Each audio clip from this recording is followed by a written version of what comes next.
आपण पाहत असाल दर्यापूर नगरपालिकेच्या निवडणुकीच्या पार्श्वभूमीवर सर्व पक्षाच्या वतीने जोरदार शक्ती प्रदर्शन करत आपल्या या निवडणुकीचा प्रचार घरोघरी जाऊन मोठ्या जोरात जोमात सुरू आहे। अशातच आपण भारतीय जनता पक्षाचे उमेदवार रोशन कटरमल यांच्याकडे आज आलेलो आहोत। त्यांच्याबद्दल आज आपण जाणून घेऊया। नमस्कार दादा। नमस्कार दादा, गेल्या 40 वर्षापासून आठवडी बाजार येथे जो पीआर कार्डचा जो प्रश्न होता, जो तुम्ही सातत्याने त्याच्या तो विषय धरून ठेवला आणि तो विषय मार्गी लावला। गेल्या 40 वर्षापासून ज्या लोकांना घर नव्हतं, आज त्या लोकांना तुम्ही पीआर कार्डचा वाटप करून एक स्वतःचं हक्काचं घर दिलं। त्याबद्दल त्या नागरिकांमध्ये जे तुमच्याबद्दल जे एक इच्छाशक्ती जागृत झालेली आहे, त्याबद्दल तुम्ही काय सांगाल? नक्कीच गेल्या 30-40 वर्षापासून तिथे झोपडपट्टी अतिक्रमणधारक होते आणि प्रतीक्षेत होते किंवा आज उद्या आमचं कोणीतरी काम करेल। काही आजी माजी आहेत, खोटे आश्वासन देऊन गेल्या कित्येक वर्षापासून त्यांना यावेळेस देऊ त्यावेळेस देऊ अशा निवडणुकीपुरता त्यांचा उपयोग करून घेत होते। तर त्यांच्याकडून काही झालं नाही।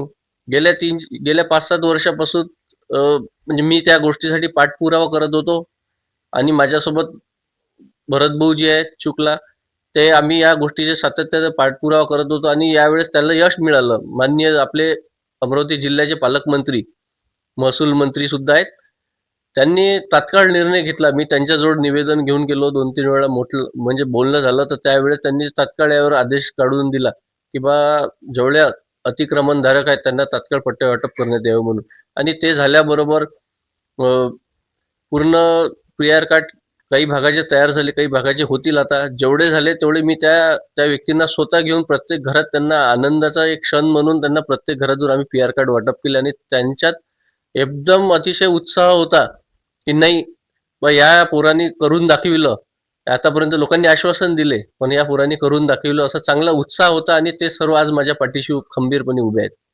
आज जर तुम्ही त्या भागामध्ये तुमच्या प्रचारासाठी जात असाल, तर ज्या लोकांना तुम्ही पीआर कार्ड वाटप केलेला आहे, ज्या लोकांना 40 वर्षापासूनचा जो संघर्ष होता तो तुम्ही संपवलेला आहे, तर ते लोक आज तुमच्यासोबत प्रचारासाठी फिरत आहेत की तुम्ही म्हणजे प्रचारासाठी तुमच्यासोबत आज देखील फिरत आहेत? आणि जे बाकीचे जे लोक राहिलेले आहेत त्यांच्यासाठी जे पीआर कार्ड बाकी आहेत, त्यांचे कधीपर्यंत तुम्ही पीआर कार्डचा प्रयत्न कराल?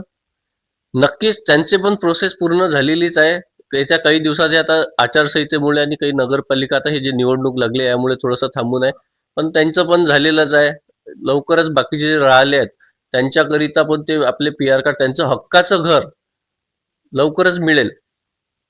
नक्कीच।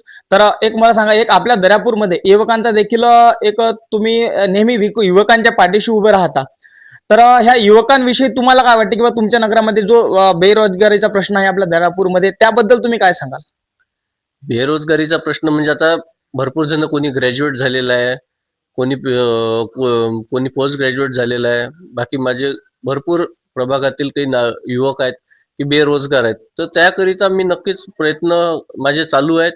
आणि एक माझ्या प्रभागातील युवकांकरिता माझा एक छोटासा काहीतरी एक प्रोजेक्ट माझा चालू आहे की त्यांना इथं रोजगार मिळेल, त्याकरिता मी आता तेवढं आमचं चालू आहे। अगरबत्तीची फॅक्टरी, त्याच्यानंतर पेपर कपचं फॅक्टरीचं, असं आमचं चालू आहे। हे नगरपालिका निवडणूक झाली की आमच्या प्रभागातील जेवढे युवक आणि काही महिला बांधव असतील त्यांना आम्ही त्यामध्ये नक्कीच रोजगार देऊ। आणि तुमच्या प्रभागामध्ये अनेक अशा समस्या असतील, नालीची समस्या समजा, त्यानंतर रोडची समस्या, अनेक नागरिक तुमच्याकडे तक्रारी घेऊन येतात।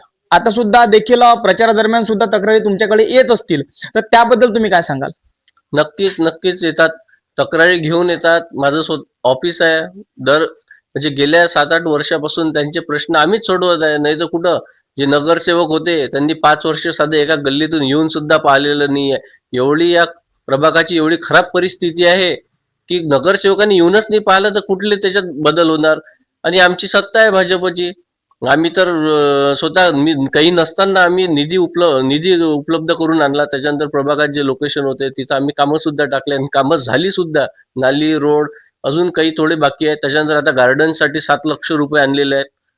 असे भरपूर कामं आहेत की आम्ही आता चालू होणार आहेत, टेंडरवर लागलेले आहेत काही कामं, काही आम्ही अगोदर करून घेतलेले आहेत। काही नसताना सुद्धा आम्ही जर एवढं काम करू शकतो तर निश्चितच आम्हाला भारतीय जनता पार्टीचे जेवढे आपले उमेदवार असतील व आम्ही या प्रभागात आहे, माझ्यासोबत विजयाताई भरत शुक्ला हे पण माझ्यासोबत एक महिलामधून उमेदवार आहे. त्याच्यानंतर नगर अध्यक्षताई आहेत. उत्साह आनंद आहे. या प्रभाग 6 मधून नगर अध्यक्षताई आणि आम्ही 2 नगरसेवक प्रचंड मतांनी आम्ही निवडून सुद्धा येऊ आणि चांगलं भरभरून मतदान सुद्धा होईल. कारण की जनता आमच्या पाठीशी आहे, आनंदात आहे. कारण की कोणीच काही करत नाही. ना नगरसेवकांना कधी कोणत्या योजना इथं राबवल्या ना कोणतं आपलं. मी तर 2000 चष्म्याचं शिबिर डोळे तपासणी शिबिर घेतलं तर चष्मे वाटप केले. त्याच्यानंतर 300 नागरिकांचे त्यांचे मोफत ऑपरेशन डोळ्याचे करून आणले. त्याच्यानंतर शासनाची कुठलीही ई श्रम योजना असो, आरोग्याचं कार्ड असो, आम्ही हे सर्व योजना दर जे आले की आमच्या प्रभागात आम्ही राबवतो. जनतेला आम्ही बाहेर जाऊ नाही देत, कुठला त्रास नाही होऊ देत. आम्ही सर्व त्याकरिता पूर्ण उत्साहानं संपूर्ण जनता आमच्या सोबत आहे आणि आमचाच विजय नक्की होईल हे जनताच तुम्हाला दाखवून देईल. आता जे या नगरामध्ये जे तुमचे प्रतिस्पर्धी जे उमेदवार आहेत त्याबद्दल तुम्हाला काय म्हणायचं आहे? कुठलेच प्रतिस्पर्धी उमेदवार आहेत इथले आहेच नाही. वास्तव्य एका कोपऱ्यात राहतात. सर्व वास्तव्य त्यांचं शिवाजीनगरमध्ये आहे. या प्रभागात कुठलंही काम त्यांचं नाही आणि ते इथं उभे राहायचे प्रयत्न करत आहेत. कुठं आहे, काय आहे त्यांचं? त्यांनाच विचारा इथं काय आहे म्हणून. या प्रभाग 6 मध्ये त्यांचं कुठलंच अस्तित्व नाहीये.